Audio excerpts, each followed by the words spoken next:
You're weird, you're an idiot, you're a bully, you're a psychopath, you're a liar, you're a mess, you're disabled. These are just a finite amount of examples in what is an infinite pool of words we use to describe other people. Labeling is powerful, not so much when one person does it, but very much so when a group does. If you are labeled as something in this world, everyone who calls you that will only consider things that enhance that initial belief and ignore what doesn't. This confirmation bias is relatively common among us. In fact, everyone has it. Even if you think you are very open-minded, we tend to lean on things that confirm our beliefs and ignore what doesn't.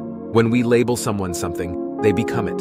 It is like a cage we trap them in. If you call a bully, he or she will do things that make him/her a bully.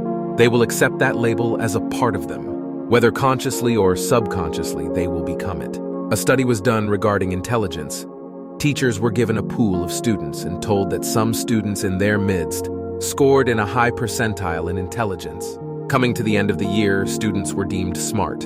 Their scores were not much different from the rest. There was no apparent evidence. Next year, teachers were convinced that a handful of students were smarter than the rest. These students were pointed out.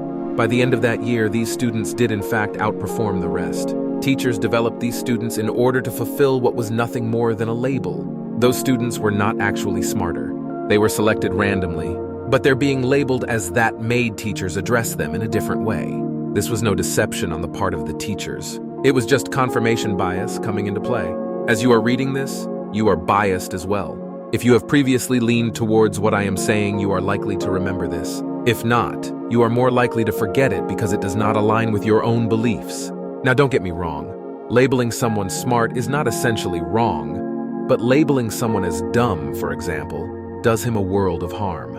Not only does confirmation bias kick in, it tends to stick. Like a boil that keeps on growing. Consider the example of someone being labeled a bully. So when 50 people call someone a bully, the bully perceives themselves as being some kind of outlaw. Thus, they will do what outlaws do: break the law. On the other hand, things also get worse.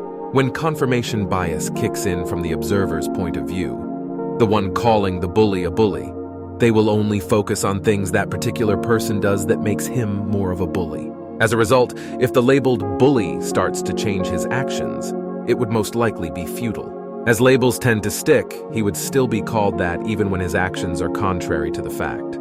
It would take a great deal of effort to remove the label. Calling someone dumb may make him consider himself dumb too. With that limiting belief, he is more prone to negative thoughts and feelings of being unlucky or discarded from the universe. Obviously, it is not nearly as simple as I am portraying it to be. There are a gazillion factors at play, but it is quite understandable how labeling people can have repercussions, particularly ones that are not favorable to either party. Societies have an overwhelming effect on us.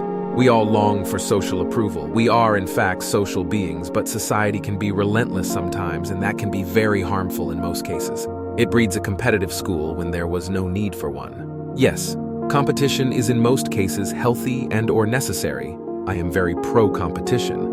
But it should not exist on grounds people can't control. Kids competing on who is smarter.